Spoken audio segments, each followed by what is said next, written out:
집에서는 주관적인 두 사람이 감정이 앞서서 제대로 된 얘기를 진행하기가 어려운 경우가 많아요. 자기 얘기만 하느라 바빠서. 다만 법원에 가게 되면 제3자인 조정위원님이 양측의 주장을 좀 듣고 객관적으로 좀 가이드를 잡아주세요. 조정은 판결보다 훨씬 디테일하고 나한테 더 알맞은 맞춤형 설계가 가능합니다.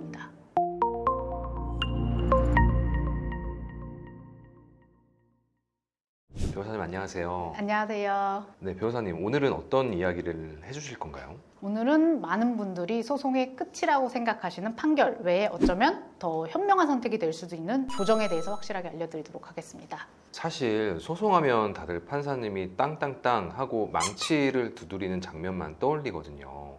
근데 판결과 조정이 근본적으로 어떻게 다른지부터 짚어주시죠. 판결은 말씀하신 대로 재판을 끝까지 받고 판사님이 직권으로 판단을 하셔서 결정을 내려주시는 거고요. 조정은 재판 과정에서 당사자랑 변호사 그리고 법원의 조정위원님들 그리고 판사님까지 같이 서로의 요구사항을 좀 조율해보고 합의점을 찾아서 마무리하는 방식입니다. 원래 이혼 재판은 원칙적으로는 재판 진행 중에 조정을 한 번은 거치게 되어 있거든요. 실무상으로는 당사자들이 원치 않는다거나 아니면 사안의 성격상 굳이 조정이 필요 없는 경우에 판결로만 쭉 가는 경우도 있거든요. 사실 소송까지 갔다는 건 상대방과 대화가 아예 안 된다는 뜻이잖아요.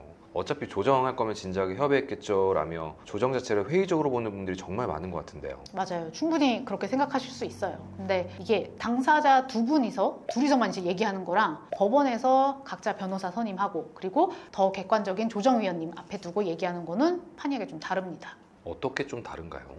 이를테면 집에서는 주관적인 두 사람이 감정이 앞서서 제대로 된 얘기를 진행하기가 어려운 경우가 많아요. 자기 얘기만 하느라 바빠서. 다만 법원에 가게 되면 제3자인 조정위원님이 양측의 주장을 좀 듣고 객관적으로 좀 가이드를 잡아주세요. 예를 들어서 지금 주장하시는 그거는 재판 가서도 인정되기 어렵다라든지 통상적으로 재산 분할은 이 정도 선에서 정리된다라든지 현실적으로 받아들일 수 있도록 조언을 해주시는 거예요. 그럼 마냥 무리한 주장을 할 수는 없죠. 어느 정도 감정적인 부분이 배제가 되고 객관적인 선으로 수렴할 수 있는 겁니다. 그래서 저희는 감정의 골이 너무 깊은 경우에는 재판 초반에 바로 조정을 잡기보다는 소송 진행하면서 서로 재산을 어느 정도는 파악한 이후에 조정을 신청하기도 합니다. 그리고 중요한 거는 이렇게 조정을 통해서 사건을 마무리하게 되면 판결까지 가는 그 과정에서 소모될 엄청난 감정적, 경제적인 비용을 확실하게 줄일 수 있다는 장점이 있는 겁니다. 시간과 감정 소모를 줄이는 것 외에 판결문에는 없지만 조정을 통해서만 얻을 수 있는 실질적이고 구체적인 이점이 또 뭐가 있을까요? 조정은 판결보다 훨씬 디테일하고 나한테 더 알맞은 맞춤형 설계가 가능합니다.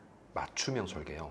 예를 들어서 판결로 가게 되면 위자료든 재산 분할이든 판결이 확정된 날 기준으로 일시에 지급하는 게 원칙이에요. 하지만 조정으로 하게 되면 재산 분할금을 분할로 지급하는 약정을 할 수도 있고요. 그리고 경우에 따라서는 재산 분할금의 지급 시점 자체를 장래 어떤 특정 시점으로 조정을 할 수도 있어요. 와, 훨씬 현실적이네요. 더 나가서는 이런 것도 가능해요. 아이들이 성년이 될 때까지 혹은 현재 살고 있는 집의 전세 계약 끝날 때까지는 아내와 아이들이 혹은 남편과 아이들이 안정적으로 현재 살고 있는 환경에서 거주하게 해주고 그 이후에 집을 처분해서 재산을 나누자 같은 합의도 가능한 거죠. 판결로는 이런 거 불가능하거든요. 근데 조정을 할 때는 각자의 사정을 고려해서 좀 더 정밀한 조율이 가능해지는 겁니다. 이렇게 서로 조금씩 양보하고 조율해서 마무리하면 당사자들 만족도도 훨씬 높아요. 정말 중요한 포인트네요. 근데 조정이 안 되는 경우도 있겠죠? 당연히 있죠. 아까 말씀드렸던 것처럼 객관적인 선을 잡아줌에도 불구하고 감정적으로만 나온다거나 혹은 양측 서로 다 요만큼도 양보 없이 본인 주장만 하면 조정 못해요. 어디까지나 어느 정도는 양보할 준비가 되어 있는 상태에서 하는 게 조정입니다. 다만 이제 도저히 양보할 수 없는 부분이 바로 양육권일 텐데요. 양육권 서로 강력하게 주장하는 경우, 내가 우리 아이 무조건 키워야겠다 이런 경우에는 돈은 타협이 되지만 아이들 미래가 걸린 양육권은 타협을 할 수가 없는 부분이 있거든요. 그래서 이럴 때는 조정위원님들도 쉽게 조정을 시도하려고 하진 않으세요. 그렇군요. 그럼 반대로 조정이 오히려 불리하게 작용하는 경우 차라리 판결로 가는 게 더 나은 경우도 있겠네요. 분명히 있어요. 변호사로서 이런 거를 정확하게 판단을 해드리는 게 중요할 텐데요. 예를 들어서 당장 처분하기 어려운 부동산이 있다고 칩시다. 전매 제한 같은 게 걸려 있는 경우죠. 그래서 조금만 지나면 전매 제한 풀려서 주변 시세랑 이제 동일하게 이제 아파트 값이 오를 텐데 지금 당장 조정으로 끝내야 된다. 상대방이 조정을 강력하게 주장한다라고 하면은 이거 분할받아야 되는 사람 입장에서는 손해죠. 이게 시세가 안 잡히는 부동산의 경우에는 감정하거나 매입가로 반영되는 경우도 있거든요. 그러면은 주변 시세랑 차이가 많이 나게 되죠. 될 테니까요. 이럴 때는 오히려 시간을 좀 가지고 재판을 진행하면서 아파트 시세가 제대로 형성된 다음에 그 가액으로 판단을 받는 게 경제적으로 훨씬 이득이 될 수 있어요.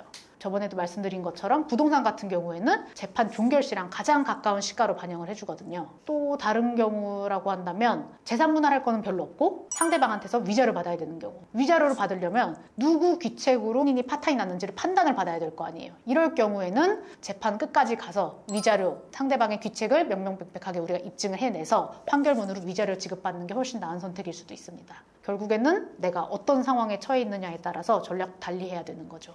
그렇다면 이 중요한 조정 과정에서 내 편인 변호사는 구체적으로 어떤 역할을 하나요? 판결 재판 때와는 다른 특별한 역할이 있을 것 같은데요. 판결이나 재판에서 변호사는 상대방의 귀책 사유를 입증을 해내야 되고 재산들도 하나하나 따지면서 재산 분할 대상으로 삼을지 말지 결정도 해야 될 거고, 그리고 기여도도 높게 주장을 해야 하는 전사의 역할에 좀 가깝습니다. 반면에 조정에서는 이렇게 세세한 부분 신경 쓰기보다는 좀 더 큰 그림을 보는 전략가이자 지휘자 역할을 해야 되는 거예요. 그러니까 직관적으로 말씀드리면 살을 주고 뼈를 취하시도록 해야 되는 건데, 뭐가 살이고 뭐가 뼈인지를 의뢰인이랑 대화를 통해서 잘 파악을 해야 되는 거죠. 와, 전략가이자 지휘자라 멋있는데요. 그래서 조정 앞두고는 의뢰인과 깊이 소통하면서 절대 포기할 수 없는 마지노선, 그리고 전략적으로 이 정도는 양보 좀 해줄 수 있지, 이런 카드를 미리 정리해 두는 것이 핵심입니다. 그럼 이거 말고 또 유의해야 될 점들이 있을까요? 아까 말씀드린 것처럼 요거는 당사자들끼리 얘기하는 게 아니고 조정위원님이 계세요. 그리고 이 조정위원님들은 보통은 웬만하면 조정을 성립시키려고 애를 쓰시거든요. 그러니까 양측에다가 계속 이제 양보를 권하시는 분들이에요. 그러다 보면 그럼 자칫 그 분위기에 휩쓸려서 불리한 합의를 하실 수도 있어요. 그럴 때 변호사들이 옆에서 그렇게 불리한 결정하시지 않도록 중심을 좀 잡아드려야 되고, 의뢰인들께서 후회 없이 최선의 선택을 하실 수 있도록 다양한 길을 제시하고 방향을 좀 잡아드리는 길잡이 역할을 잘 해드려야 되는 거죠. 네, 오늘 말씀 들어보니까 이혼 소송은 무조건 끝까지 싸워 이기는 것만이 능사가 아니라는 생각이 듭니다. 맞아요. 그래서 어떻게 이기느냐만큼 어떻게 잘 끝내느냐도 중요한데, 내 상황에 맞춰서 최선의 전략이 무엇인지, 판결이 유리할지 조정이 유리할지 이거를 혼자 고민하시지 마시고 꼭 전문가 상담을 받아보시고 최선의 선택을 하시길 바라겠습니다. 다음 시간에도 궁금한 점 속 시원히 해결해 드릴 주제로 찾아뵙겠습니다. 감사합니다.